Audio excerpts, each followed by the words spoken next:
Welcome to HSR Motorsport. Hello and welcome indeed to HSR Motorsport once again, folks. Today you join us for HSR Motorsport GT3 Season 6 and Round 1 here in Imola. Again, it's such a privilege to be back here again after a one-season break, being able to race among y'all once again, and yeah, I finally found out what sandbagging means. To my detriment. But anyways, welcome all today for round 1. We are going over to Europe, over 100 kilometers east from Maranello itself. That's right, we're going to Autodromo Dino F. Ferrari Enzo Imola. Something like that. And yeah, indeed, what a circuit. We do have a fancy track walk. We don't usually do this, first season trying it, but I've got some new software. So anyways, yeah, Imola. It's got the really incredible Acqua Minerale section, turns 11 through 13, which is really quite famous. And then you've got the really long pit straight as well, turns 19 through to turn 10, through to turn 2. Sorry, I don't know why I said 10.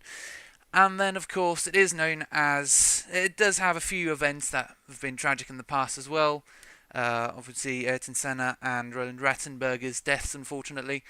But in terms of the on-track action that we might see today, what can we expect? Well, overtaking opportunities are into Turn 2, Turn 7, Turn 14 and Turn 18.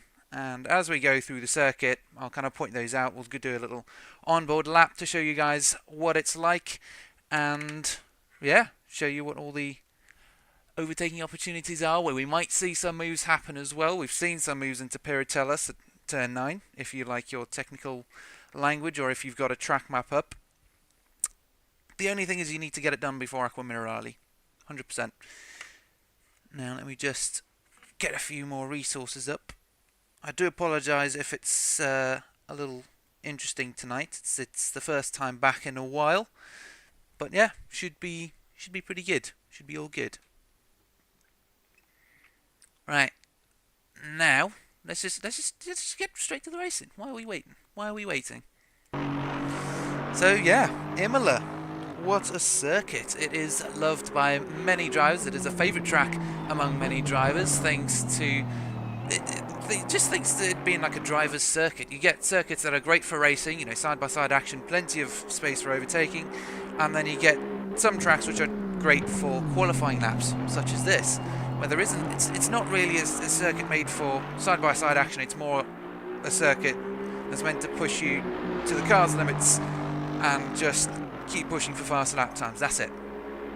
Now, I'm not saying we won't see some great action, because we saw some incredible action last time we were here, back in Season 4, Round 2. And what a race that was. We had an Italian cross the line first, or at least an Italian-sponsored team crossing the line first after some dominance by a previous champion. However, unfortunately, that wasn't enough to stop the champion from taking his second title.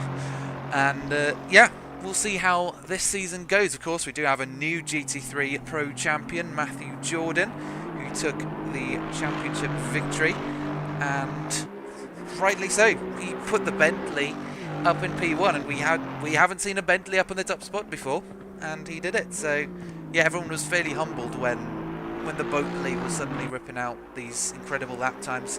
Now, I know it's all a bit kind of all over the place. That's what the first race of the season is usually like.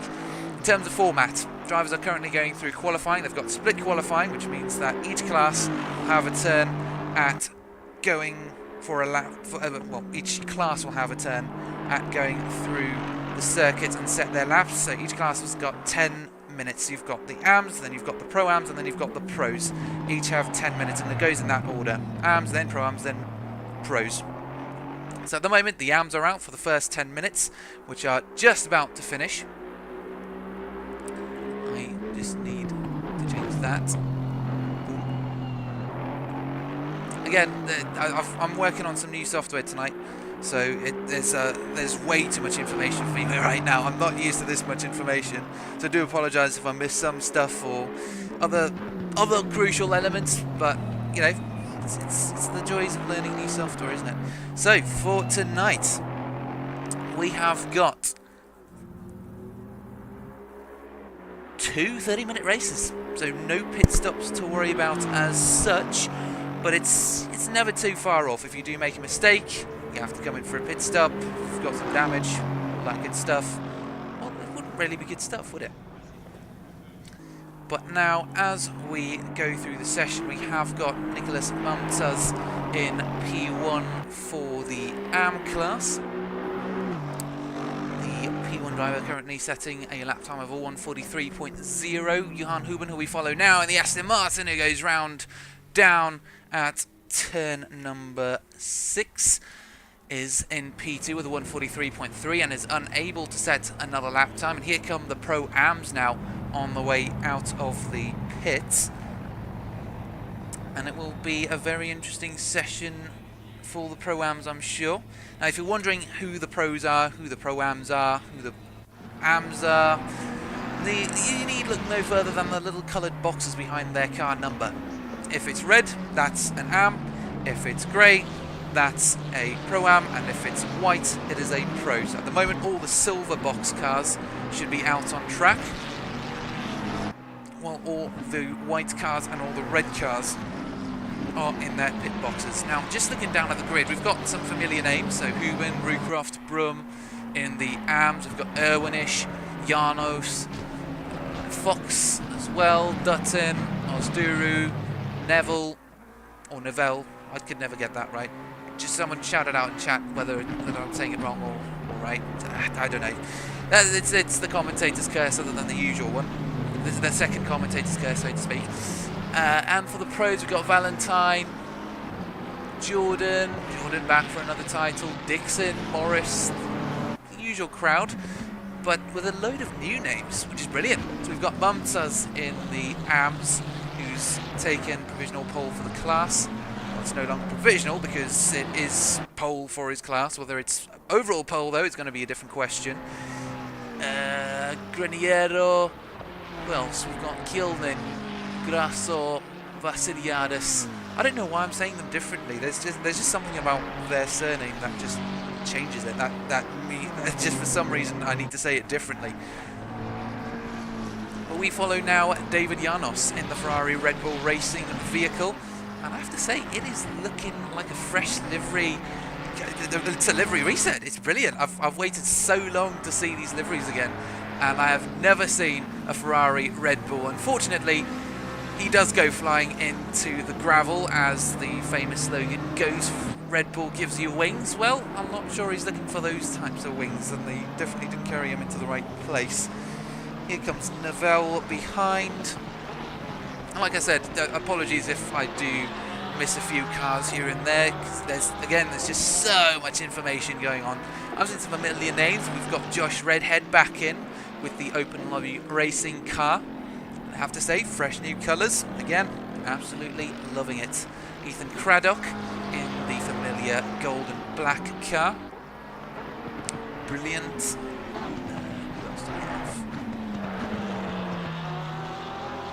Jim von Ornaker is a new driver, but with a familiar looking livery for the DSRT RJB Solutions car. And we'll soon have our first laps in. We've got Lucas Grasso in the number 13, who's now coming around the final corner to set his first lap time of the evening. In case you're wondering what the strategy is during qualifying, it's usually to fill up your car just enough to get 3 laps in. 1 out lap, 1 flying lap, and 1 out lap. No, I've already said that. In lap. Sorry, out lap, flying lap, in lap. Now that's the usual strategy if they had to return to the pits. Sometimes though, drivers can just stop on the side of the road and go straight back to the pit. So that might get you an extra lap or so. And if you've got 10 minutes and it takes about 4 minutes each way, you'll just be able to get your final lap in. It all depends on how quickly you get out of the pits though. Because sometimes it helps being out earlier, sometimes it helps being out a bit later. It really does vary. I have to say the stream quality is not exactly up to scratch, is it? I'm just looking at this now, it does look a little shaky.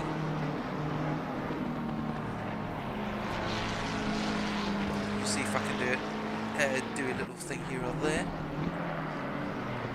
Again, you know, this is we do it all live, folks. We do it all live. Apologies if this does end up looking a bit interesting. HUD. No.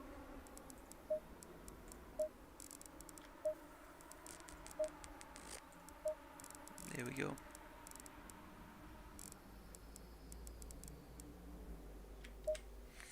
Anywho, we'll just have to deal with it.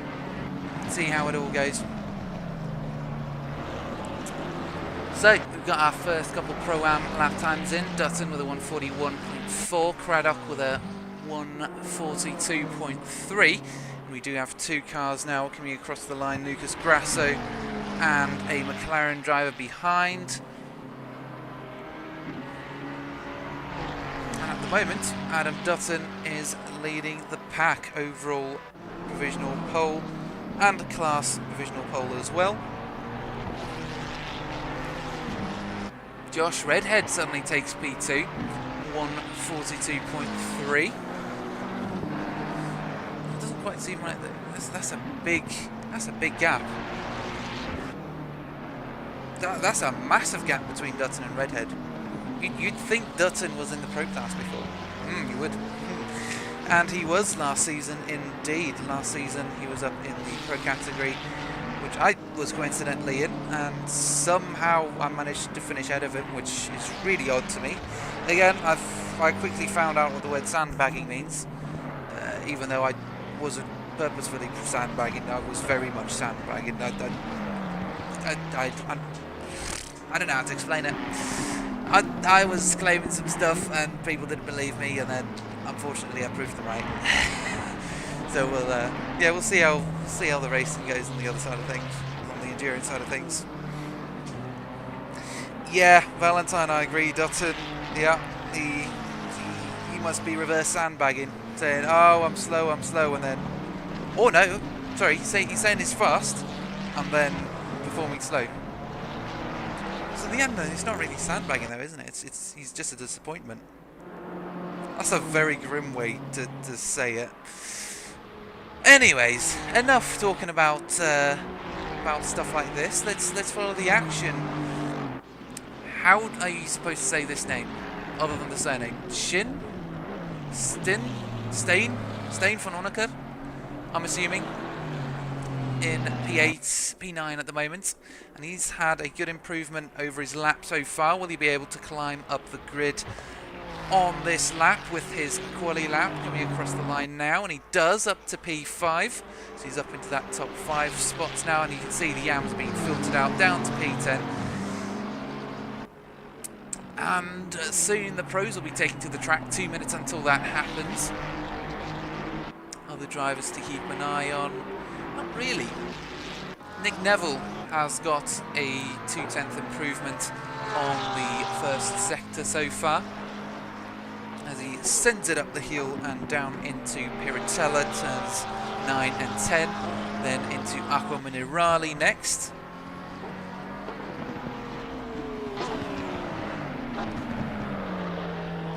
Still improving. Emery Ozduru as well.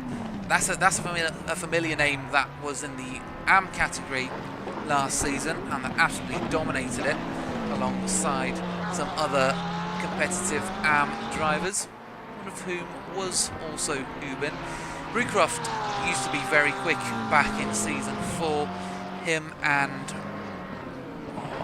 what was it? Pennell again. Pronunciation, the commentator's worst nightmare. But Pennell was also a close rival to Mr.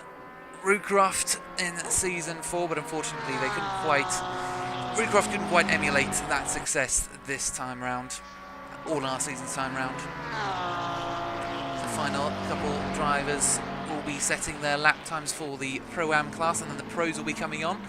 Neville improves his time up to P12.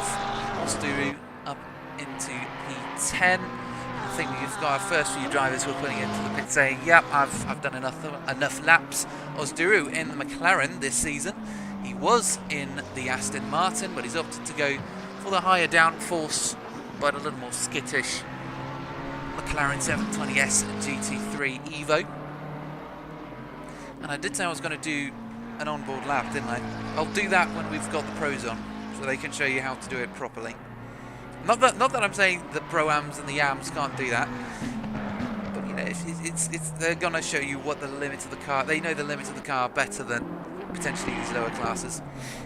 But again, yeah, like I say, I'm absolutely loving the liveries at the moment. I don't think I've ever seen a DSRT McLaren for some reason. I've seen DSRT Aston Martins, I've seen their Ferraris, but no McLarens. So I am really liking this one as well. So that is qualifying over for many of our Pro-Am drivers. Craddock still out, Ozduru and Khan still out, Janos and Fox also still out. Dutton in provisional pole. Can he defend, or will he stay in a provisional pole ahead of Ethan Craddock in the McLaren? Will the Mustang's straight line speed help it on the straights and help it keep that lap time? Well, Craddock has got the downforce through the corners as he comes across the line, and he's just off that time. He's managed to improve, but it's still just a second. And now the pros start coming out of the pits, and that, right at the front, was none other than owner and founder Craig Hewlett, who last time I knew didn't quite enjoy this game as much compared to stuff like Le Mans Ultimate or iRacing. So props to you, sir, for coming out on this platform. We do appreciate you coming. You can't see it, but I'm currently saluting him. Because sometimes, yeah, it is a bit of a... I can understand coming from one sim to a different one, it can feel really weird. That was me going over to F1 24 just the other day to see what the drivers would have to deal with in a different series I commentate for. And yeah, it's a completely different ball game. High downforce, completely different. Anvil, I think Novell is pronounced like well, owing to the double L. Yeah, see, that's exactly what I thought. If it was Neville, it would be N, because you pronounce Neville N-E-V-I-L-L-E. So that's just Neville, you know, that makes sense to be Neville. Whereas, yeah, here you've got E and then double L, so Novell. But we digress. Let's keep focused on the action. 7.5 minutes or so of qualifying remaining. And we will go on board for a lap with Craig Hewlett.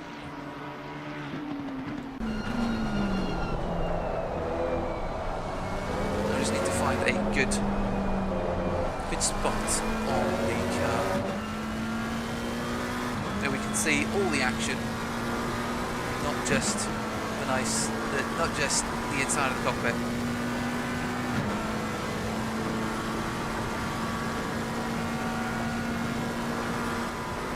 That's a much better view. Cool, so into turn 2, the most popular overtaking opportunity over some curbs into the first chicane around the fast left-hander of turn 4 as they head through Tamburello. Then into another set of chicanes that seem very familiar, but with lower speeds. Turn 5 and turn 6, you drop it a little bit, don't dip your wheel into the gravel.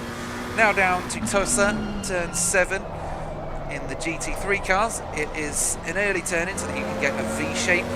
Get that car rotated. That's only low downforce cars though. Up into Piratella through turn 8, up the hill, then into turns 9 and 10. Another potential overtaking opportunity, but again you'll have to get the momentum right, you'll have to get past by the time you hit turns 11 through 13, which is the famous Acqua Minerale section. Very tricky double right-hander, and the most popular spot to receive a track limit warning, funnily enough. Then on to probably the most chicaney of the 3 chicanes that we've seen so far, over the curbs into Gresini, turns 14 and 15. Again, very popular spot to go over the white line, get that extra track limit warning.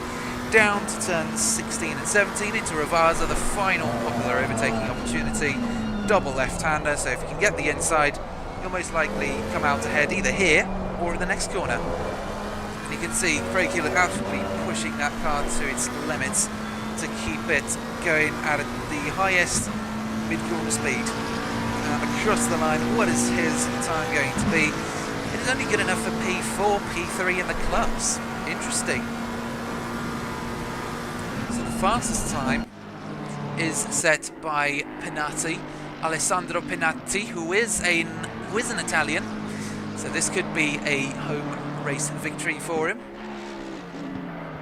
Although if he's closer to Monza, that'll make it an even more special victory. But either way, it's Italian. It's the first time I've seen him, so it'll be interesting to see how he performs today. He has got a 2/10 gap to Graniero behind in terms of lap time. So it's looking quite good. Quite good. Who is Graniero? Well, he's just coming across the line in a spectacularly professional and beautiful livery in the ESGP 2024 to 2025 BMW, and it is looking stunning. I do quite like the livery. T. Miro in the Aston Martin, the number 268 comes across, another DSRT. I told you, DSRT Aston Martin, very, very popular livery. Lorenzo Cottalessa. You hear me struggle a lot tonight. Another ESGP car. And another Italian in a Ferrari, of all things. We've got an Italian in a McLaren, Italian in a Ferrari. What's not to like? Graniero in the BMW, of course. Kleinen, another new name. Dutch, hence why I got it first try. Again, another DSRT RJB Solutions car. These guys are taking over the server. Wow, but it is not a red, black and white livery. It is an orange and blue one, so it does look very nice, I have to say. It is a very lovely livery. Who else is out on track? Marios Tsapanidis in a Mercedes. I haven't seen one of these in a very long time in the GT3 series. Not too popular, but of course over the curbs of Imola this car will absolutely excel. At the moment he has got an invalid lap time, so yeah, it does suck. He'll have 1 or 2 more opportunities to set a lap time depending on what he's chucked into the fuel tank. If he's got enough to finish 2 more laps, great. If he doesn't, then that sucks. Then this is pretty much where he'll finish, in P11, right behind a pro-am. And so far, we've only had 1 pro driver, well, as I say that, 2 pro drivers top the pro-am time, and that is Cotalesa and Miro. And let me just quickly check the nationality of Miro. That's probably Miro rather than Miro. It's Belgian. I don't know how Belgian surnames work. Usually when it's American, it's quite easy, or French or whatever. Panatti, the other Italian, the 2 Italians right at the top, come across the line in P1 and P2. And again, only a 10th off each other, 2 tenths to Miro. So that's going to be an interesting battle to watch towards the end of qualifying. Daniel Morris in P9 and a HSR eSport Ferrari. And again, red, black and white, probably the most popular colours. He is on a good improvement though over the last couple sectors. Dips a wheel into the gravel, and that is his lap time gone. Commentator's curse purely just by looking at him. Great. Joshua Hubert, a Dutchman driving in the L6L V2, the number 1, and I'm sure he'll be looking for P1, but unfortunately he's knocked into P11, which is 11. So I'm not sure whether that's fate or a curse, as Mike Norse would say. Alessandro Pinati on an improvement, same with Clayton Morris. Hubert also actually improving, so let's see where he comes out in the Porsche. Around Aqua Minerale, into the final sector soon. And again, judging the livery, looks very nice indeed. Black, yellow. It's not even a yellow though, is it? It's like a lime. It's looking very tasty. This is about the point where drivers will then cross the line and have 1 more shot. This could be Hubert's penultimate lap, as well as many others. Hewlett into the pits for either just accept defeat and go, yeah, I'm not going to finish any higher than P11, or he could just be refueling, going really light, and then he's going to absolutely send it. But with 42 seconds remaining, that's not likely going to happen. Hubert now across the line. Where does that put him? Hubert still in P13. A driver who's having an absolutely cracker of a lap is Morris, making his way through the final 2 corners, and he has kept it as a valid lap this time, coming across the line in P12. Where will he emerge once he crosses that white line? It is P2. Incredible. So great job from Morris. Breaks into the Italian sandwich, which is brilliant. I don't know what you would call an Italian sandwich. I swear there's a particular food. It's not a baguette, that's French. If it was a French sandwich, I would just say it's a baguette or a French toasty. 2.2 seconds for Klein. That would put him up into about P5, P6.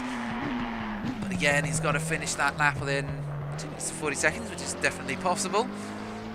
However, one driver I'm keeping my eye on is going to be Alessandro Pinati, the Italian, looking to take a front grid seat, a front row seat to the action on his home circuit. Coming across the line, it's a 0.1 improvement. Where does this put him? Still only good enough for P3, and actually, as I say that, Dixon comes across the line to push him down to P4. Pinati slowly being filtered down. Kleinen is on a good lap, and Kleinen takes P6. He's now finished with his lap. Peters joins us this season once again, also just across the line. That's only P9 for him. I'm surprised at how quick these new guys are. Cotalesa, P1. I mean, granted, Morris and Dixon, we've seen their pace before. I mean, Morris, absolutely brilliant. Great to see him finally put in some great quali laps. Unfortunately, he isn't well known for his quali laps. He's well known for his race pace, but not his quali laps, which is a bit sad, but hey-ho. Valentine comes across the line to finish the qualifying session for round 1, and that is going to be it so far. Join us in just a few moments for the race start. We will be back in just a few moments. Grab yourself a cup of coffee, or your favourite beverage, and your favourite snack. So we've got 2 minutes of 30 races. No, other way around. 2 30-minute races coming up. We'll be right back.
Welcome back, ladies and gents. We are just about to hop into the race, and Anvil has been particularly busy in chat saying his favourite snack is pizza, and that an Italian sandwich is apparently called a cuzzettiello, which is about the limit of my Italian accent.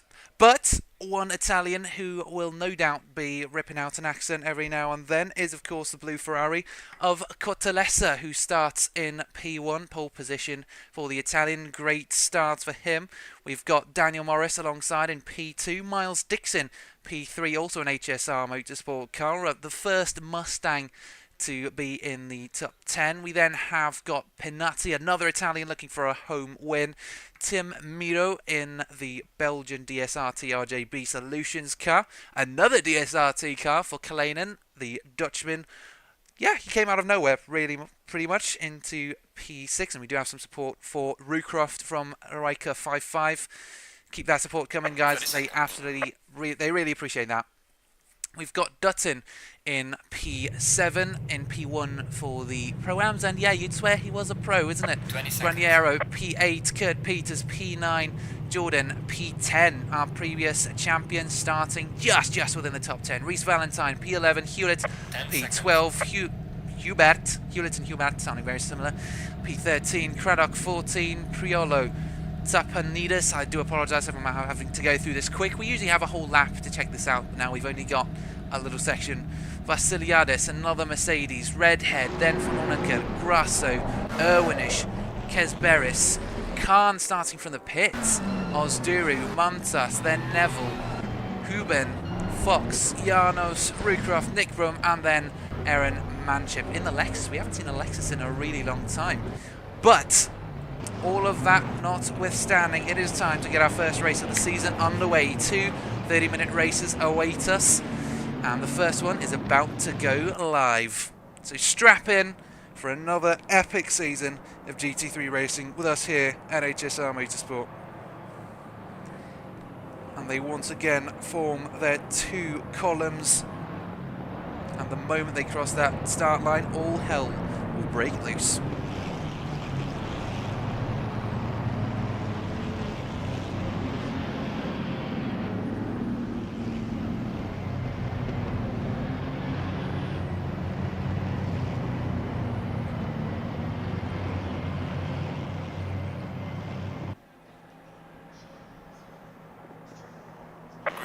And it's go time. 32 cars go roaring down to turn 1 to start 30 minutes of racing. Both Ferraris have had a good start. Morris round the outside will be looking at an opportunity into turn 2, and there is chaos further down. There is a Mustang on the inside. Dixon getting a little nudge from the Ferrari ahead. Two HSR Motorsport cars banging doors, and there is carnage down at the bottom of your screen. There's a BMW stationary on the road, but Dixon now under pressure from Pinati, the Italian, as well, and it's a good start for Cottalesi. He's managed to get away. There in the background is Kleinen into the gravel slightly. That allows Dutton to close up behind him, and it is a relatively clean start up here. Of course, the Mustang standing its ground against the two Ferraris and McLarens. Unfortunately, he did get a little bumped around. Now, Hubert and Peters are down in P9 and P10. We'll be having a scrap for some more points. And Dutton up in P6. He's got no other Pro-Ams around him. He does, however, have Jordan and Hewlett sniffing right behind him. Jordan and Hewlett will likely have a big battle for this position. Not really too much to worry about with Dutton, unless they just want to get past so they can start working on the car ahead. Neville, again, plenty of opportunity down into the chicane. Neville down the inside. Can he hold it? There is a BMW off in the foreground over the chicane, and that is going to be Nicholas Mumtaz.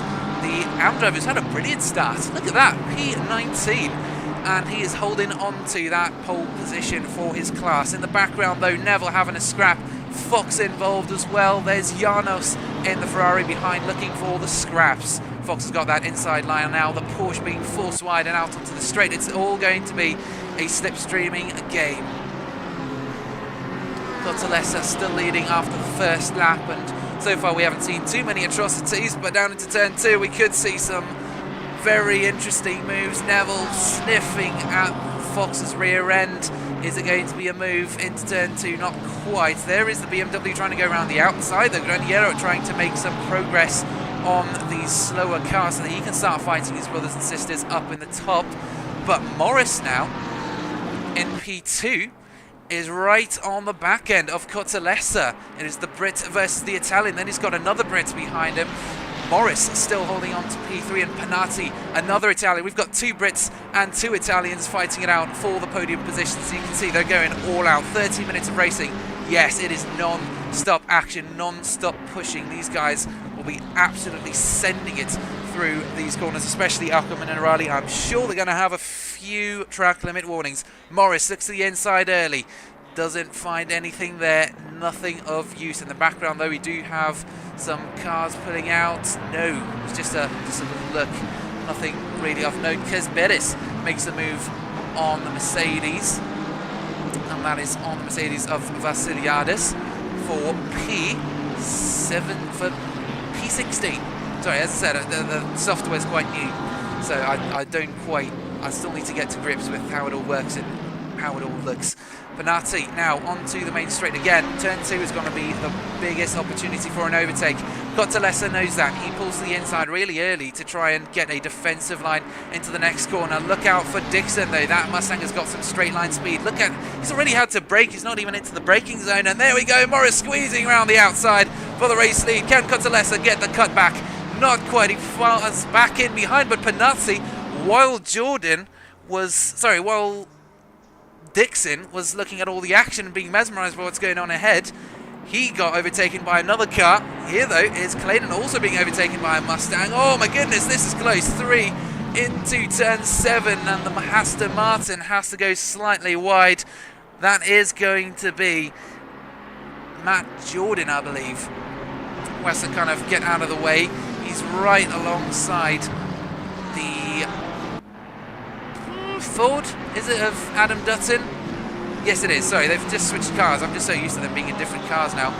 Wow, it's a close battle up here. Dutton fighting for every position as well. He's just as entitled to fight for these positions as everyone else. But as it is now, 25 minutes remaining in the race. 5 minutes into the race, we've had our first overtake for the lead between Morris and Cotalesa. And I'm sure we will have many more as the grid starts to spread out now and they get into their distinctive little pockets, their distinctive little groups. Tim Miro, sorry, right behind Neville, and this is another pro driver that's trying to make progress in a grid of pro-ams, and it is going to be a tricky job, but I'm sure he will manage at some point. Craig Hewlett's once again stuck right to the rear wing of the Aston Martin ahead of Matthew Jordan. Can he do something into turn 2? Maybe, maybe not. 0.3 seconds. It is going to be a tough ask. Dixon right up behind the Italian Penati, and oh my goodness, round the outside into the next corner, and it's punted into the dirt. Where will he go? Please resafe jointly. It is not the most that's not the safest rejoin I've seen. That is a little bit atrocious, I'm not gonna lie.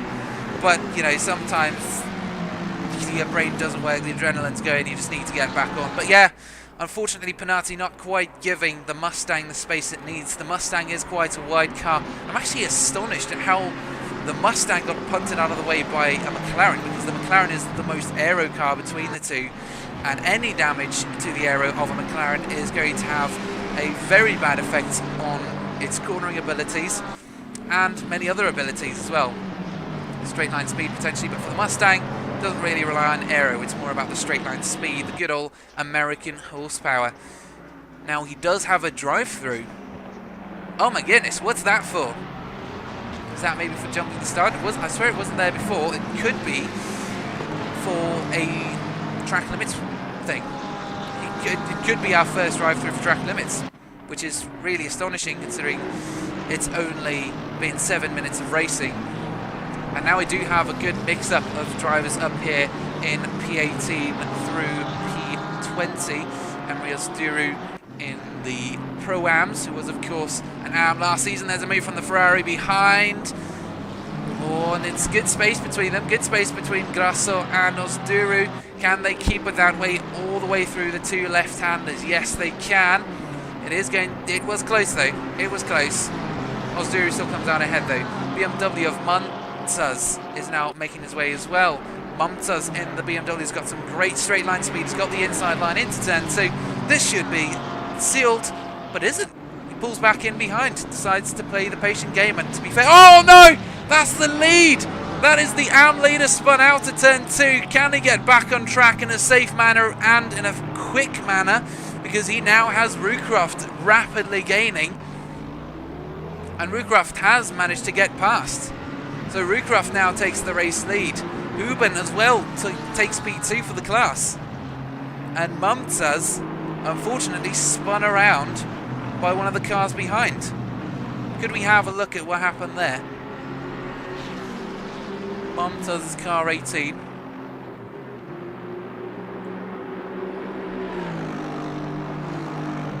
Accident. Let's see what happened here. No, sorry. So this is Morris and Catalesso down the main straight. They potentially had a little tussle into the corner, but this seems like a while ago because Dixon is still in P3. No, nothing there. Okay, well, as I said, I'm still getting used to the software, so it might be a while before I can just rip open the old replay folder. Osduru was dropping down the order. He's been overtaken by many a driver. He's dropped down to P20 already. In the timing tower is still saying P19. So that was quick. Dutton right up behind Craig Hewlett, and again a Pro-Am driver up there. But I mean, looking at the rest of the Pro-Am grid, they're not too far away. The Mustang looking to the inside into turn 5 into Variante Villeneuve, and Hewlett doesn't fall for the bait. Oh, and is that a car going straight on ahead? Thought I saw a car go straight on in the gravel. Unless it was just a car that just clipped the gravel. Wasn't really too much to worry about. So for the next section, it is going to be Hewlett's advantage, since it is quite a twisty, narrow section. There isn't really space for a massive Mustang to get into. We already have 2 DNFs for tonight. Just shows you what happened right at the start. I'm not sure we'll be able to see what happened at the start. Is it possible? We should have. We should be able to. The action has died down just a tad, and this might be our only opportunity. No, Tim Miro in P19 is looking at the back of Lucas Grasso in the Ferrari ahead, and this could be another opportunity into turn 14. Could there be a move? Not quite close enough. Oh, he thinks though. Oh, a little late move under braking. Made Grasso think for just a second. Graniero also really close to the rear of another car down in P16. Again, a pro trying to make up ground in a field of pro-ams. Brandon Kalinen though alongside at turn 2. We've just caught these two in time. It is the Dutchman versus the Italian in equal machinery, but unfortunately you can't quite get that move done yet.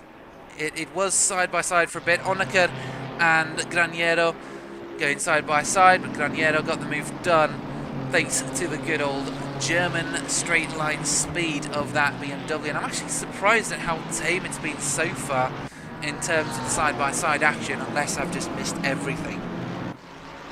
Brandon Kalinen will still be looking for that P3 position though.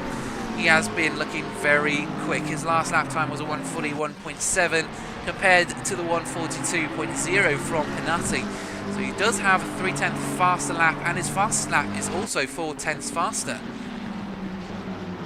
As I usually say, it isn't just about pace, it's also about consistency. If you don't have both, you're not going to be great. Unless you're consistently slow, which is a horrible thing to be. But at least you start somewhere. Everyone starts somewhere. But yeah, up here at the top, it is about pace, but as well, consistency. If you can't put in a valid lap time, then he can't qualify. Janos now dropping down the grid as he lets Valentine by, a pro driver, unless he just had a dodgy exit. I suspect that was all it was. I want to see whether we can have a look at the race start.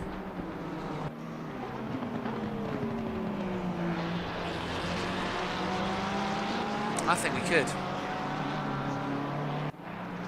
I'll have to see. Again, I'll have to fiddle around with stuff. Valentine looking very racy indeed behind the yellow Porsche, and that Porsche's got some damage on it. And there we go, there is the move from the McLaren.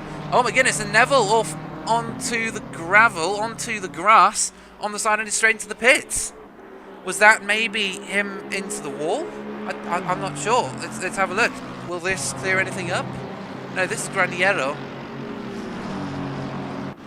The yellow flag. Yes, it's out into the gravel, out into the grass, just a little bit, and out into the grass again. That loss of traction. Oh my goodness, it was all over the place. So why is Neville now into the pits? What's going on here, buddy? Why are you here? You're supposed to be out racing, just like your other fellow Porsche teammate in the L6 LV2 car, Joshua Hubert.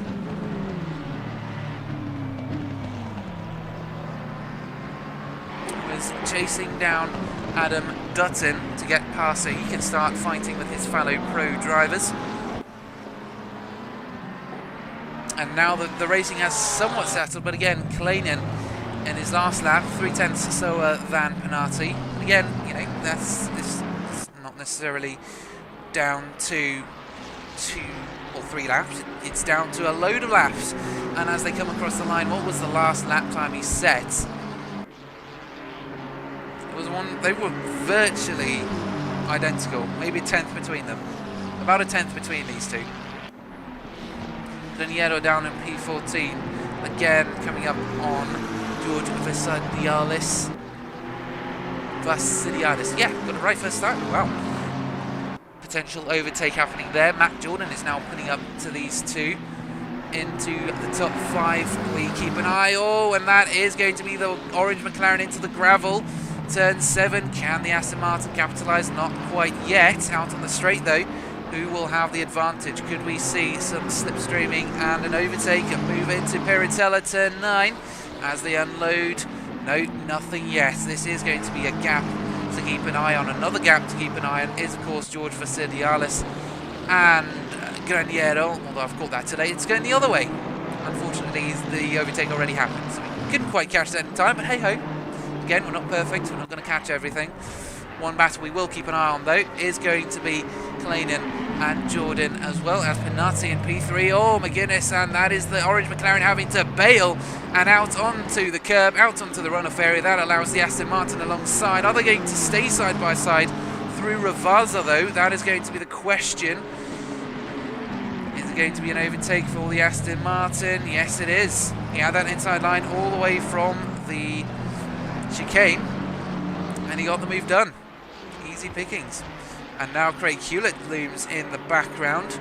Adam Dutton and Josh Hubert not too far behind either. Meanwhile, Daniel Morris has just been out ahead all the way doing his usual stuff. Graniero up to P15.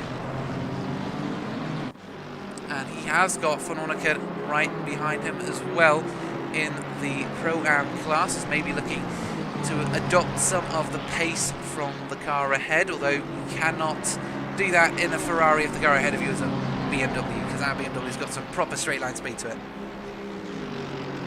Again, sorry, I know I'm bouncing all over the place. Owenish, oh my goodness, we cut away from it, now we cut back to it. Owenish is having a huge fight with Von Orneker now as Graniero made his way past. Oh, and it is looking very racy indeed. Oh my goodness, and there's contact! Both cars make contact, and that is unfortunately the Ferrari's come off worse. Oh my goodness. On the inside, and the McLaren just didn't quite give enough space. Or no, it was the other way around, I actually think. Now I think about it. Let's have a quick look at the replay.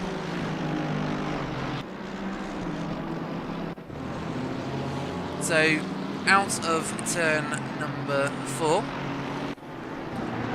Trying to defend it. Ferrari goes to the outside. Oh, bit of dodgy defending there, but okay.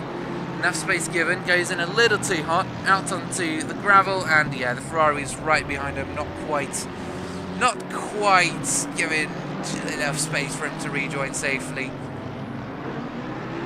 Just behind them, it's Tim Mira in the Aston Martin, trying to make progress on the Pro-Am field. Josh Redhead just ahead. Poetry. But up at the top, though, it is close between both P1 and P2 and P3 and P4. Jordan looking for the final podium position. Cotalesa trying to make his way into the race lead to lead his home race, and we've just missed a move between Craddock and Tapanides. The Mercedes managed to get past the McLaren for P number 9, and he's back up into the Pro Class battles now. Oh, this is looking spicy though. 2 Ferraris, 2 Cavallino Rampantes, as they are referred to by a certain person, into Aqua Minerale, and Morris is starting to feel the pressure, it seems. He's had some good consistency. He always does over the race weekend, over the actual race, not over quali, unfortunately. But this time he has. So this is all to lose for Morris. There is a lot of pressure on him to perform today. He's got his qualifying right. Finally, now it's time to pull through and take his first race win of the season. Start off the season with a banger. He's got Cotalesa behind, though, who wants a home race win. And there is nothing more attractive to a driver than winning in front of a home crowd, driving your home machinery as well. These guys are only racing 100 kilometers east from the Maranello factory, where these factories are produced, where these Ferraris are produced. So the home crowd is very much cheering on Lorenzo Cotalesa into turn 2, who has to look to the outside. Only 10 minutes remaining in the first race. Remember, there is still another race to come after this. It's 2 30-minute races. There's usually about an hour of racing. Now we've just split it up into 2 rather than 30 individual 2-minute races, which would have been very interesting for sure, but not quite the right style. If you were here a little early, you might have heard that little blunder. But this is the closest gap now. This or the gap between Panatti and Jordan down in P3, fighting for that final podium position.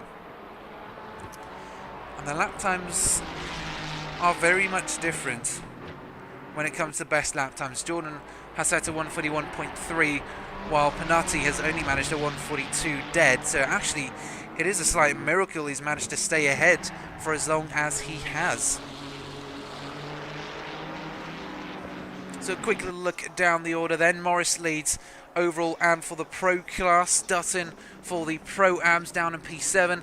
And Huben down in P22 for the AMs. What happened to Rucroft? Did Rucroft have an incident somewhere?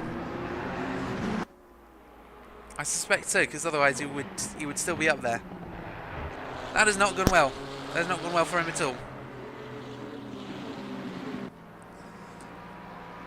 0.2 seconds between Matt Jordan and Penati. He's also got Kalenen right behind him as well.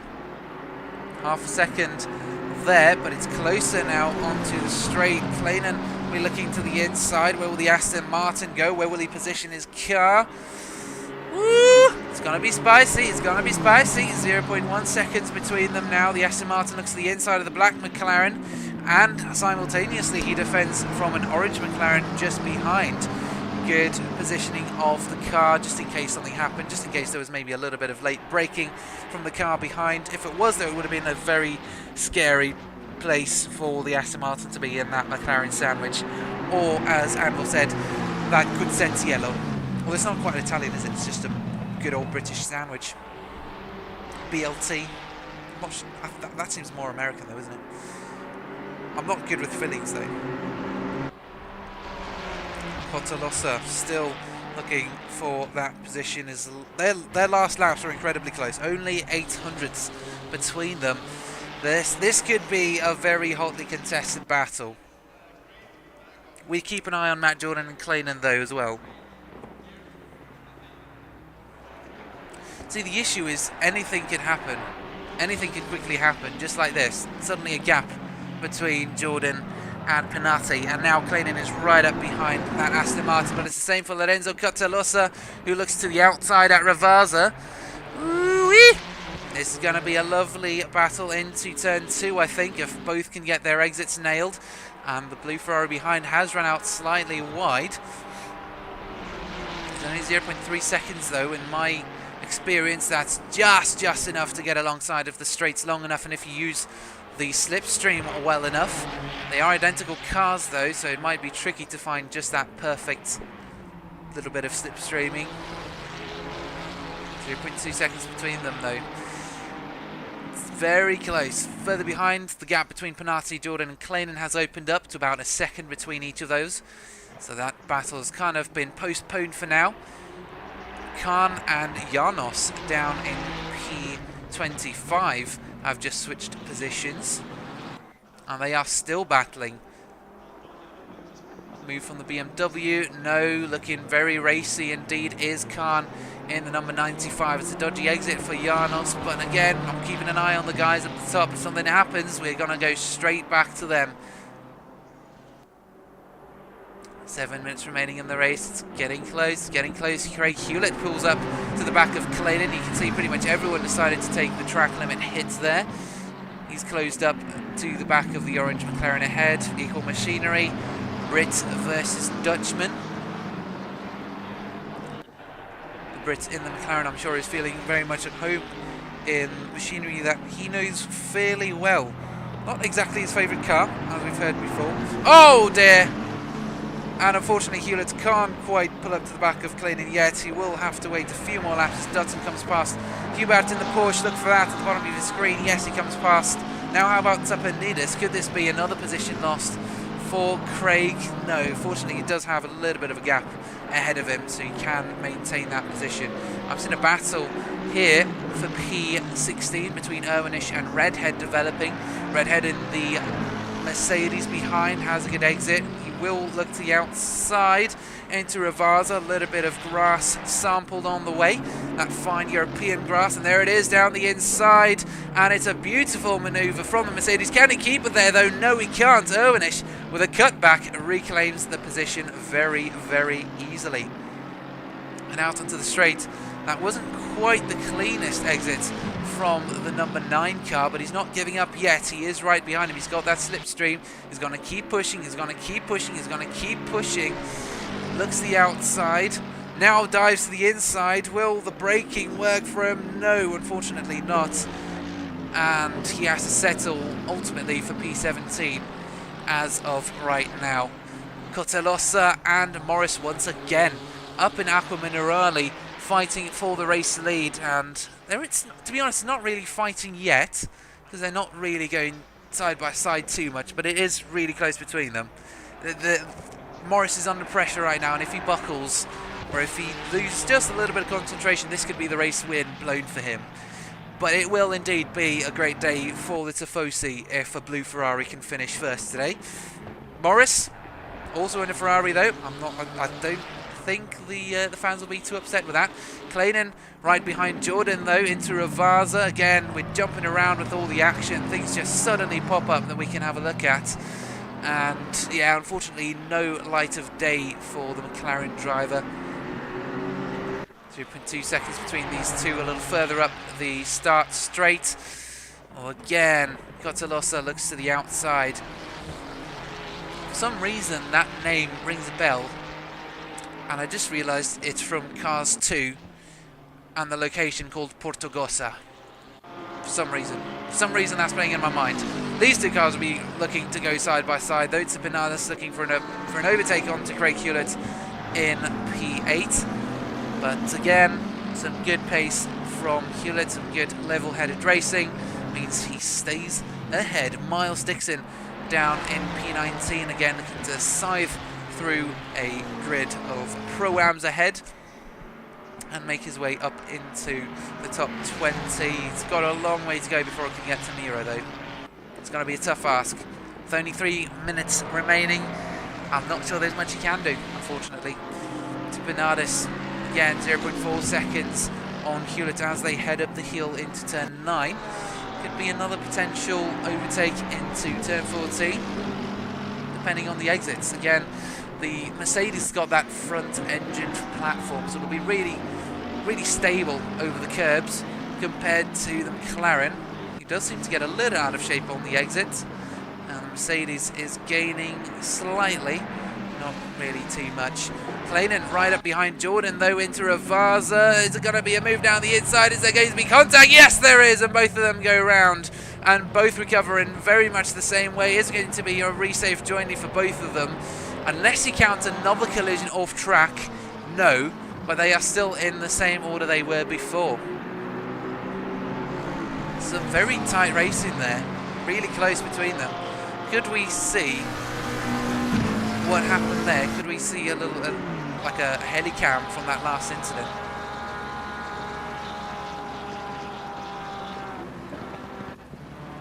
Sorry, this is a completely different incident. Again, I'm trying to get used to the software. It just goes it says this thing and then it goes a different way, and then I expect it to go one way and then it goes a different way. And Valentine just losing it out of turn 6, spins it and finds himself looking at a gravel trap and having a lovely picnic facing away from the racetrack. 2 minutes to go, pretty much the final lap just round the corner, especially for these two, and Cortelosa will be feeling the pressure from the fans to perform. Oh my goodness, there's a Ferrari. That is going to be Janos down in P25. He's not had a good race, has he? It is a very unfortunate scenario to find yourself in over at Acqua Minerale especially. Oh my goodness, and Cortelosa, you can see he's getting desperate out onto the runoff. Will this give him a boost though into Ravazza? Not quite. I think he'll be waiting for that turn 2 opportunity. This could be the final lap where he can make a move. This is going to be the final opportunity. Let's see how their exits compare. Both flying through the final corner, out into the main straight for the final time this race, and it is 0.3 seconds between them.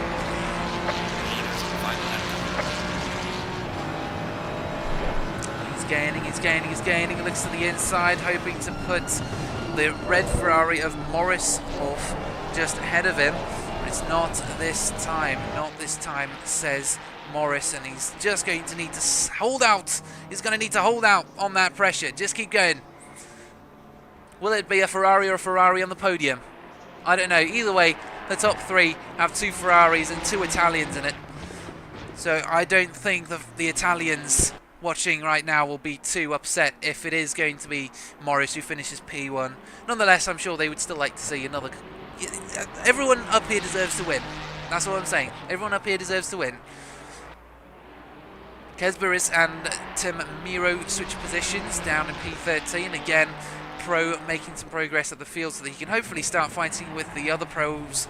But unfortunately, that time is pretty much up. It is the final lap of the race, and Cortalosa has still not managed to make a move on Morris yet, heading into the final sector now. Turn 14 and 15.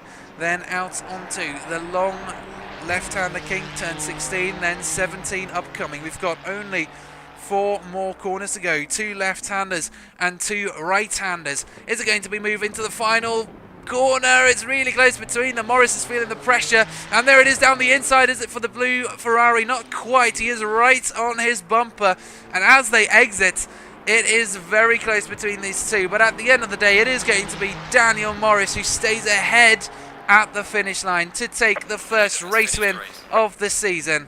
And Daniel Morris is our first race winner. He wins race 1 of round 1. We still have another race to go. Cortalosa, don't give up hope. You still have another chance at a podium and a race win. Pinatti crosses the line. Another Italian in the podium positions, with Matt Jordan and Kleinen coming across the line as well. Dutton in P6. Great performance from him. Craddock got close at certain points, but not close enough. Huben and Manchip still fighting for the AM class lead, though. Didn't quite see this coming. Alexis winning round 1, maybe. If he can hold out against the pressure from Huben behind in the Aston Martin, who's closing ground very quickly.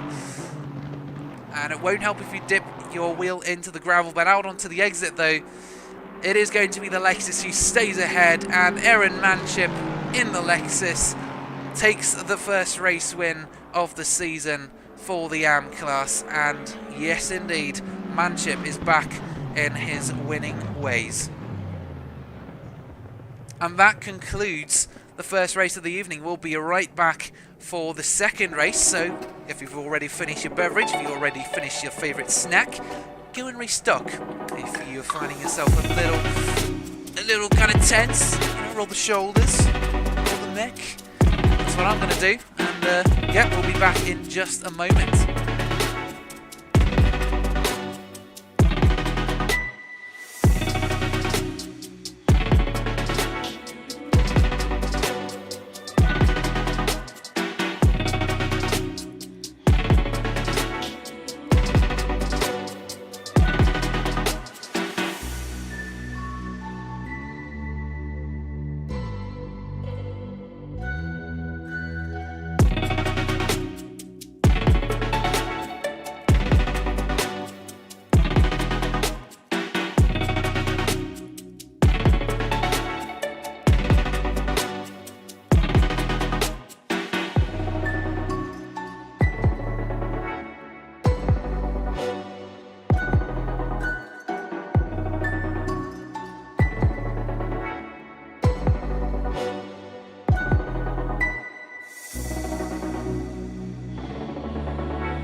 Hello and welcome back to the second race of round 1 here at HSR Motorsport GT3 Season 6 Championship, and let's have a quick little rundown of our starting grid once again. We have Cotalossa in P1, Daniel Morris alongside in P2, Miles Dixon in P3, Penati follows him, and Tamiro rounds out our top 5.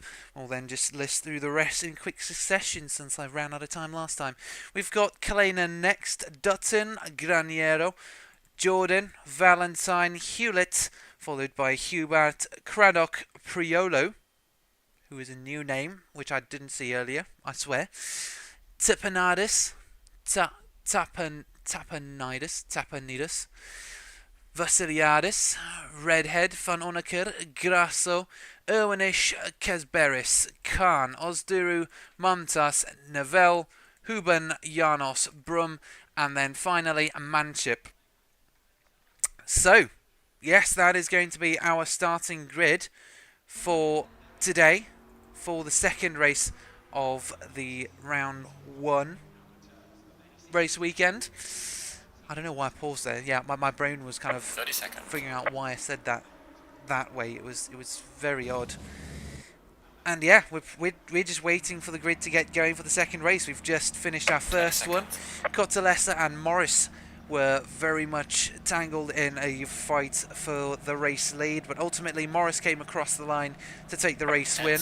Cottalessa settling for P2 and Panati in P3 for the Pro class. And then down in the Pro-Ams, it was Dutton who won for the grey number plate. And in the reds, it was actually Manship who has come from dead last, apparently.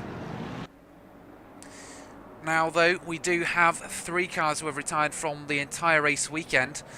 Is that Morris going off with a slightly excessive warm-up routine? Last time I checked, it wasn't quite... Oh, look at... Well, yeah, that's another warm-up technique. I love seeing how different people warm up their tyres differently as they head into the race.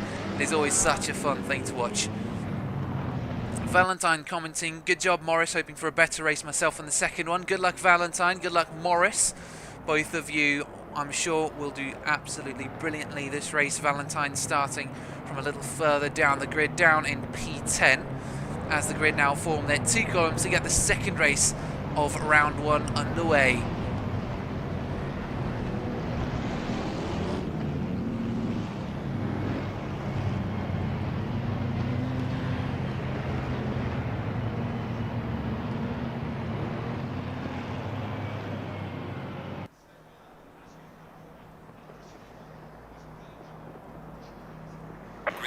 And it's go time. 29 cars go roaring down for the second time towards turn 1 to start. 30 minutes of racing, and it's a good start for Morris around the outside yet again. That Mustang looking for an opportunity down the inside for P2. This is where we saw some contact last time. Can they all make it through here? Nice and clean. Somewhat further down though, Tamino is dropping, and I'm seeing more cars dropping as well. We do have still... Oh my goodness, my thing's going all weird. It's saying Neville is currently P1. No, he's not. It is Cotalossa who maintains the race lead, with Morris just behind and biting at the bit to get past for the race lead. Get that early move done so that he can then stay ahead for the rest of the race. He found he was quite good at that last time. Down here though, further down, we have got a huge battle for probably P18 overall, P19 overall. Khan and Irwinish going at it into Piratella, turn 9. BMW opting for the outside. Oh my goodness, and there's Hewlett and some more cars in the background. Absolutely smashed to bits, and that has not gone well at all. And there's a BMW just ahead, also giving the Mustang ahead a little tap from the rear, and Khan in the meantime can now pull alongside Mumtas to take the position for P19 easily into the chicane. But what happened at the back there? That seemed like an incredible shunt. We'll have a look at that later. But now though, the cars will be coming down turn 1 for the first time this race, and it's going to be an absolutely incredible scene, or it's going to be an absolutely brilliant sequence of events, or it's going to turn into a murder scene. I'm not sure which. Kalenen, 0.2 seconds off the Mustang. Can he get the braking right into turn 2 to take the position? No one kind of takes the bait, but it is Morris wide into the gravel. Will he lose that position? Yes, he will. Can he resafe jointly? Yes, he can. And that is Morris now demoted down to P4. Not a good start for the red Ferrari, and he's now having a tussle with Pinati in the background, managing to keep the Italian at bay. Both dip their wheels off the gravel, though. It's a move from Pinati down the inside into turn 7. Brilliant move, just swung down the inside into the braking zone, and that is him side by side with the Ferrari down into turn 8 next, into turn 9. Piratella, they go up the hill, then drop that decompression, then into the left-hander, and Morris is forced out wide once again and into the gravel, and that is Morris once again dropping down the order with more contact. And there is a BMW looking to make his way past as well, making the most of the situation, but unfortunately not really managing to do much. Wow, what a kinetic couple first laps, and that has not gone well for many drivers. Hubert just got overtaken by Tim Miro for P6 in the background. Closest gap at the moment is Osturu and Grasso in the Pro-Ams, and they're fighting for P6 in the Pro-Am category. But that battle will be postponed for now. And we follow the battle now for P6 between Tim Miro and Josh Hubert. Who said Hewitt, which isn't really a name, is it? 0.3 seconds, the gaps keep closing between these guys. The Porsche isn't really known for its top end speed. It struggled a little bit on the straight, but now into the twisty sections, this might be where it gains some positions. Tepanides in the pro category, again struggling to stay together with his brothers and sisters in the pro category as they start to pull away. Miles Dixon up in P2, what can he do against Cortellessa? Cortellessa again, he's got the support of the home fans right now, an Italian in an Italian car racing on an Italian track. This could be the race win for him if he can withstand the pressure from that Mustang behind. Dixon did seem very quick, and his fastest lap is 0.3 faster right now. It all depends on how it looks further down the road. And yes, Anvil, can he resafe jointly? Yes, that is actually a term invented by, well, I wouldn't say invented, but it is a term coined by Jimmy Broadbent, and if these guys aren't careful, they might end up bending a fender down into turn 14. Little side-by-side action almost between Jordan and Von Honecker. Again, a Ferrari and Aston Martin. We do have a lot of Ferraris out tonight. The Italians turning out in force for their Italian brethren. Out onto the main straight, though, this could be the move from Dixon. Though he has the straight line speed of the Mustang to compensate on this long straight, and it's not quite really a straight, isn't it?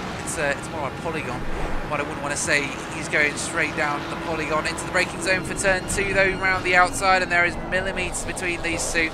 Enough space to slip a piece of paper in, maybe not a credit card. We'll see around another corner, and he is putting him under pressure. He's giving them just slight nudges to say, I'm still there, down into turn 5. Variante Villeneuve, will the Ferrari be able to get it stopped into the right-hander just about into turn 7? He's got the inside line. Will the Mustang be later on the brakes? No, and he has to end up conceding that position. Up the hill, though, can he use that horsepower to get alongside into Piratella as they head up the hill? Not quite there. Not yet, anyways. Into the braking zone, though, could be a different story. Still behind him, and Cortellessa is indeed feeling the pressure. He is very much feeling that pressure from the Mustang behind into the double right-hander of Aqua Minerale, and he has still managed to stay ahead of the red, white and black car. Joshua Hubert is only 0.4 off of Pinati for P6 in the background there. The Porsche on the McLaren. Craig Hewlett is making some moves on Nick Neville down in P23. But right now, our eyes are focused on Miles Dixon and Cortellessa, who last lap had a 0.2 second difference. So Dixon is, in general, a little quicker than the Ferrari. Could this end up as a move into turn 2? He's only 0.2 seconds. I think this is going to be it. Out onto the main straight. He's right behind him, moves to the inside early. Will Cotalossa try and push him over to the left, close up that little gap? Yes, he has tried, but he can't do anything about it. The Mustang uses its 500 horses to get by, but he's not given up yet. The Ferrari trying to use its aerodynamics, its downforce, to stay around the outside of turn 3, but it's not possible. Now he has Kleinen behind and Graniero as well, another pro to contend with. These four are going to be battling hard. I don't know why I was kind of making an F sound. I guess it was fighting, but for some reason I changed my mind halfway through. Christian Graniero in a very good position compared to last race. He was, of course, all the way down in P18, P17, somewhere around there, and now he is fighting for the final podium position. That is what's at stake for him here. This is going to be the one chance he has to redeem himself after a tricky start to the weekend. Jordan trying to make his way up into P11 so that he can start fighting with his own brothers and sisters in the pro class. 0.2 seconds. Grasso and Dutton are having a huge scrap down at Acqua Minerale. Dutton in the Mustang, Grasso in the Italian car. The Ferrari gets ahead by the time they get to the braking zone of turn 14, and there's contact, and he goes sliding across the bow. And in the background, Redhead gets nailed from behind by a McLaren as well. Oh dear, that has not gone well. Valentine taking evasive action, and lots have just happened down in Sector 2, just they head into Sector 3. That has not gone well for Redhead and Grasso. They've both lost plenty of positions. Osduru and Grasso also have 15-second time penalties. I'm not sure whether that's for, you know, a collision or something like that. And Miles Dixon managed to get past Cotalossa for the race lead. Yes, he has, because that was down by the straight. I do apologise. Goldfish memory. Sometimes the action just kind of befuddles you. He's still in the lead though. Oh my goodness, Cotalossa is looking indeed once again very racy. It might be that he enjoys following cars rather than staying ahead. I personally enjoy following cars more than staying ahead of them, because ahead you've got that pressure to try and not make a mistake, and when you're following him you can kind of just wait for a mistake, just keep putting on pressure, just wait for something to happen, and then, you know, easy overtake. Or you can do an overtake of yourself, do a proper one. You know, not that forcing a driver into a mistake isn't a proper overtake. Down into turn 14 though, this might have to be some side-by-side action. Late braking from the Ferrari. No, doesn't go for it. He'll wait for the following couple corners. Into Ravazza especially could be his next opportunity. Yeah, Dixon does seem to have some really fast pace in that Mustang though. The Ford is very quick in a straight line, and the Ferrari, yeah, it's great in the corners. It's got some good mid-corner speed, but yeah, straight line here, pit straight, that's where it struggles. Daniel Morris down in P8, comes into the pits, I'm assuming to serve his drive-through. Yes, it is, otherwise he would be coming in to fix some damage, which is non-existent at the moment.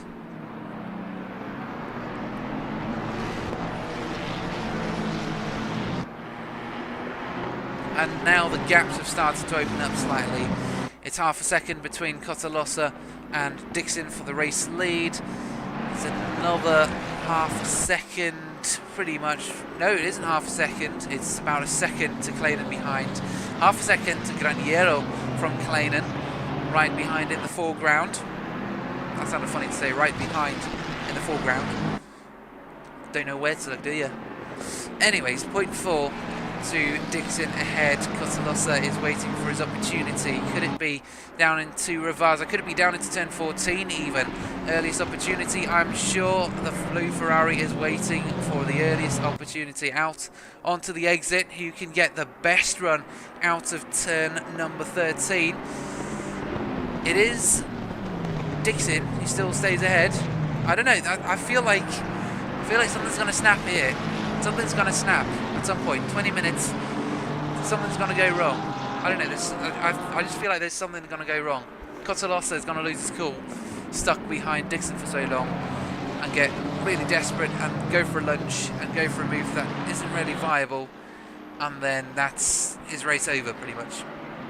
Hopefully not. Hopefully not though. Hopefully we can just have some good clean racing. Cotalossa streamlining himself behind Dixon on the straight.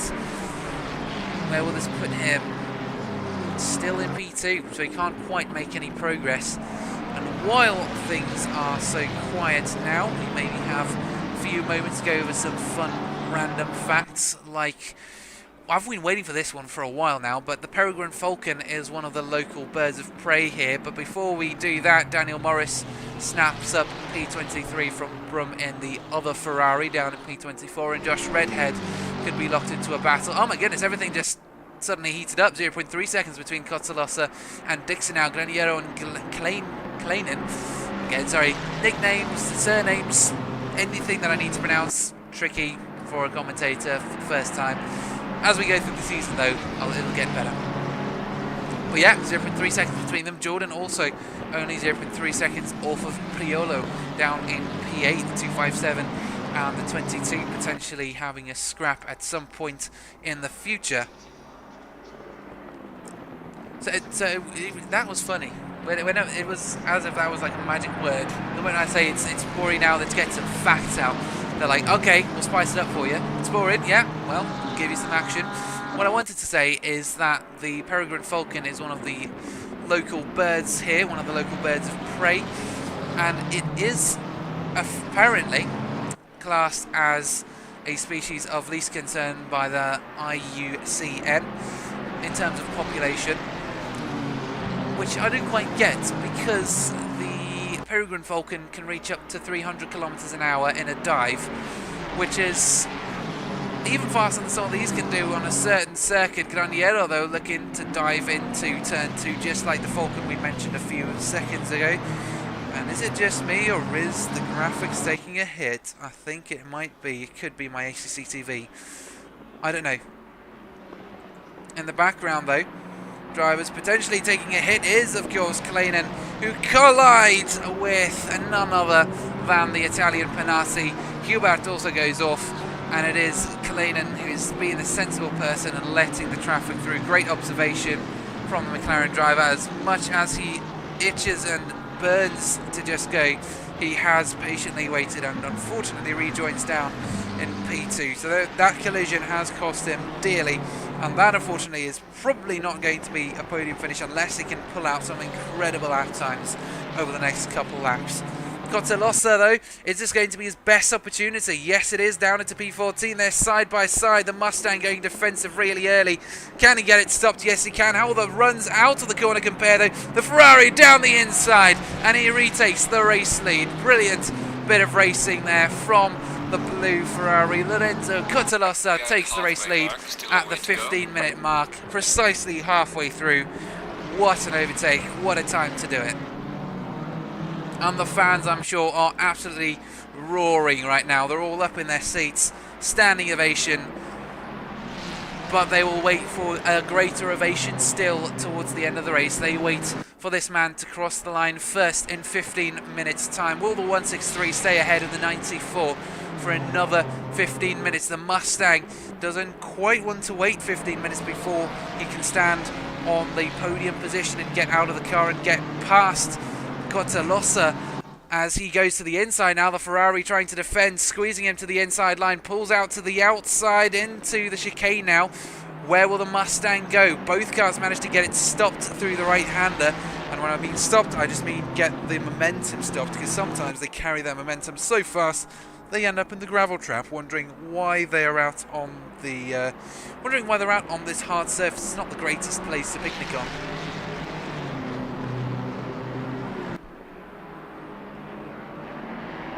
Let's see how close this is behind.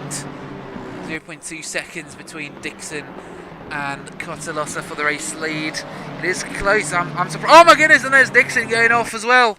Dixon into the gravel, and that has given Cotalossa a little bit of breathing room.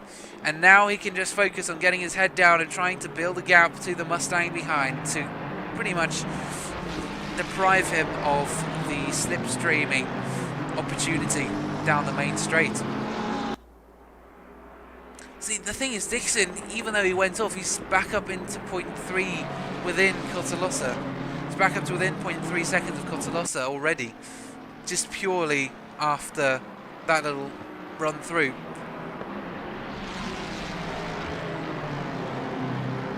Down onto the main straight. Let's have. I'm not sure whether it's worth a look to have to see how he went off, because I mean, pretty much saw it happen before our eyes, didn't we?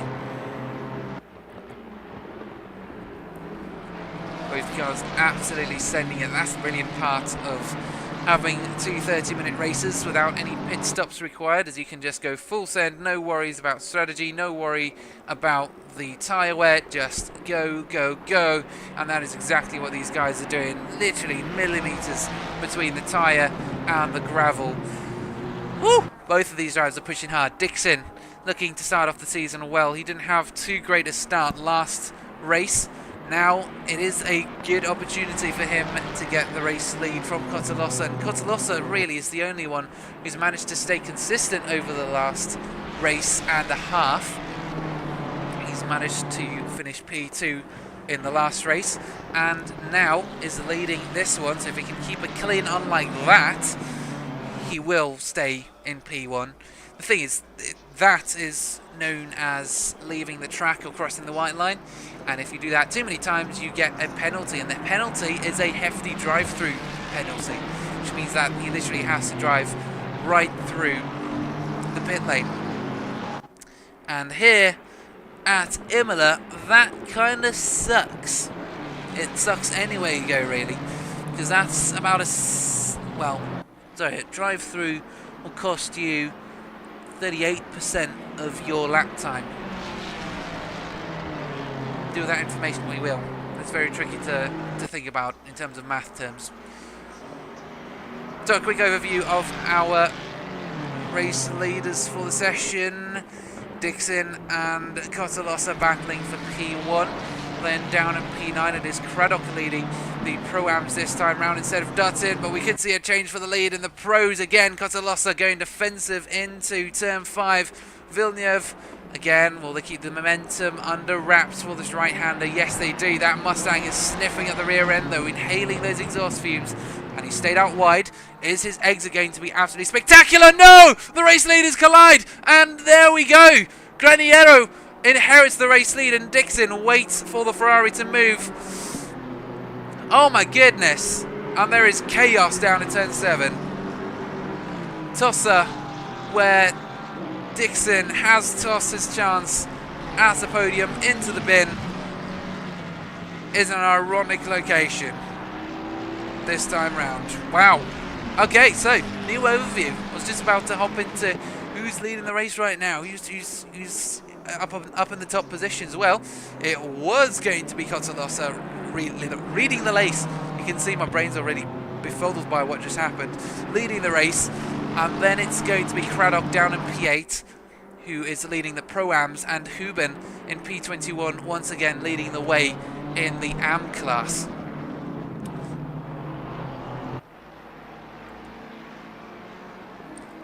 Penati back up into P3. Can you believe it? That's why he never give up.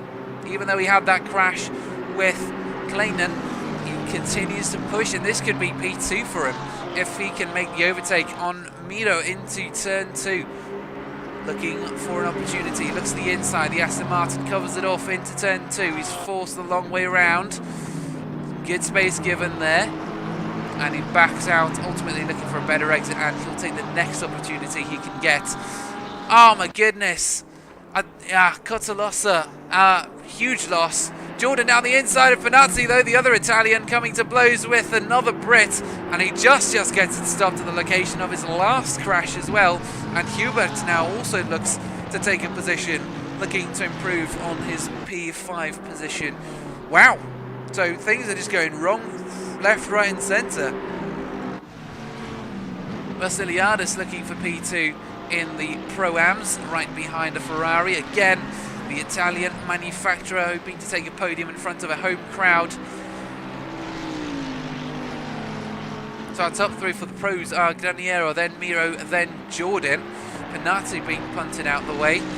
And then down in P8, P10 and 11 It is Craddock, then Van Hoornekert, and then Vasiliadis as our Pro-Am leaders. Clayton is closing ground on these two so that he can start fighting, start working on that top 10 again. And then further down we've got Huben, then Brum, and then Manchip for the AMs. And there are only 3 AMs out tonight at the moment. At the minute, like, we've had a few retirements, and they seem to be a few AMs. But yeah, somehow Graniero, an Italian though, another Italian on the podium. So it's not quite a loss. Not an Italian and a Ferrari on the podium, but it's an Italian winning the race against many drivers of other nationalities. He's got 2 Aston Martins behind him. That's going to be Miro and Matt Jordan.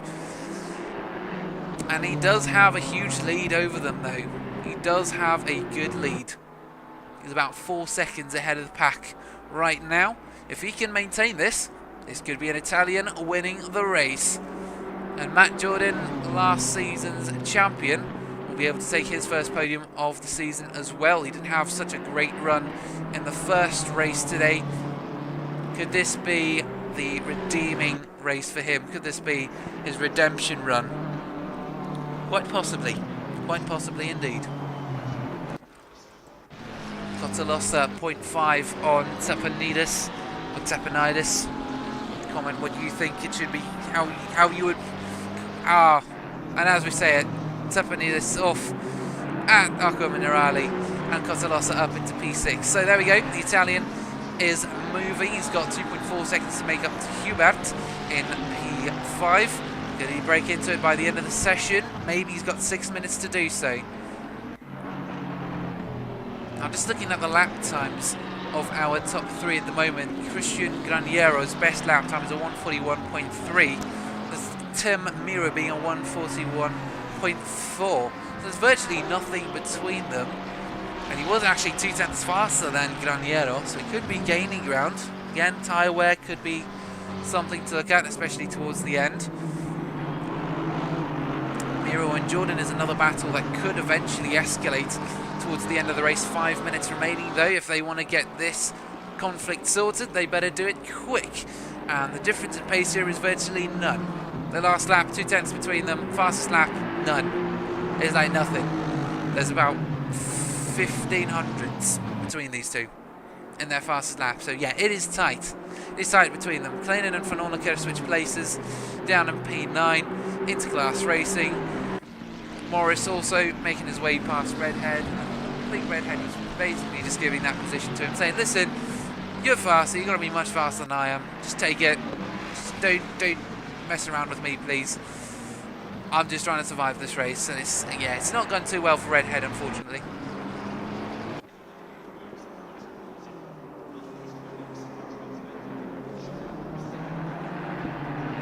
And all the action seems to slow down a little bit in the closing stages of this race, and obviously as I say that, we're going to have something happen magically. Karma or the commentator's curse suddenly come alive, but not right now, hopefully. Well, I mean, you always want to see action, but at the same time you don't want stuff going wrong all the time. So we can have a quick look at who has gained the most positions. Matt Jordan up 6 positions from where he started, who we are following right now. He started P9.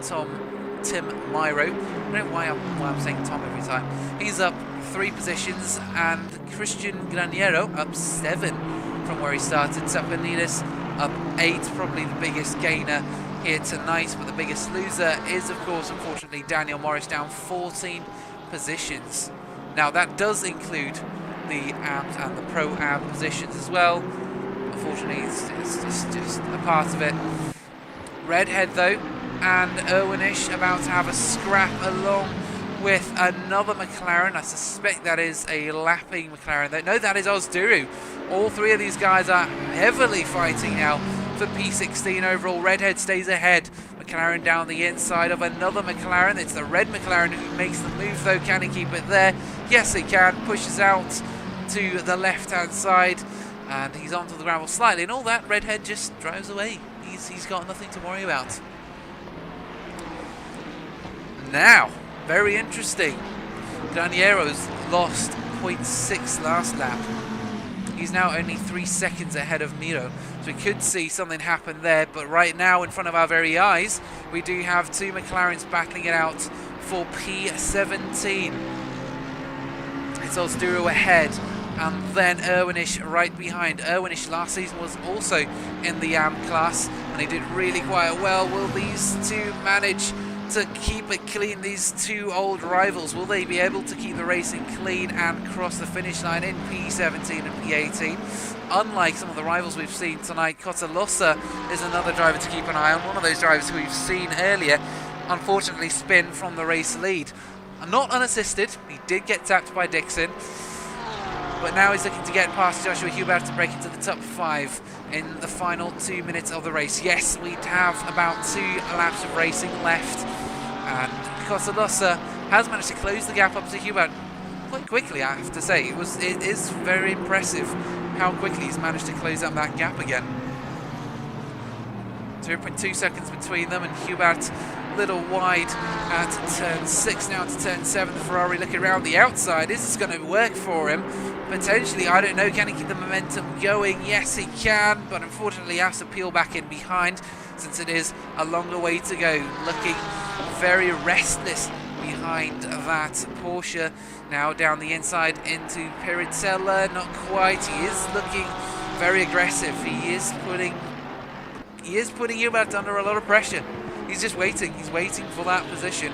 And there it is. There's the mistake he's been waiting for. Hubert onto the grass at Acqua Minerale. And he's through. Now he's got the Italian of Pinati ahead of him to overtake for P4. Will that happen before the end of the race? I don't personally think so. At the end of the day, though, P1 is not on the cards, though. It is back up to 4 seconds between Miro and Graniero. There's that gap still. And at the moment, only 23 cars remain. Only 23 cars are still standing. 32 cars started this race weekend, and now there are only 23 as the race leader comes across to start the final lap of the race. Graniero gifted the race lead by Dixon and Cotalossa. Miro and Jordan will also be very thankful towards both of them. Pinati, yeah, he's worked quite hard as well. He's done very well tonight in working back up to P5 despite his tangle with Kleinen down in P9. Hubert, yellow flag though. Could this be an extra position for Kleinen? Probably, and a few of the other pro drivers. There is Kleinen. What happened here? We can definitely have a quick look. Hubert, car number 1.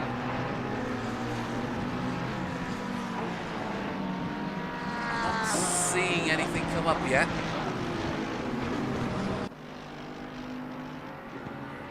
Unless it's this. It's probably this. Again, sorry, I'm getting used to the software. It's very interesting looking at this.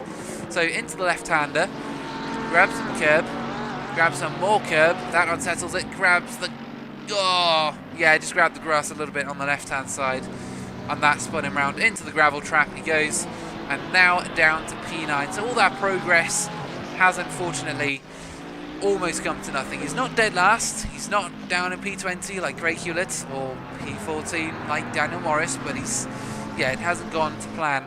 And here's the battle we were talking about earlier. Matt Jordan right up behind Miro, but it is going to be Graniero who crosses the line first. An Italian wins the Imola race of the season. He wins race 2 of round 1. An Italian on the podium alongside Tim Miro and Matt Jordan in the pro class. And then further down it is going to be Craddock who takes the race win for the Pro-Ams in the McLaren. The Brit in the McLaren. Good combo. They've managed to get that working tonight.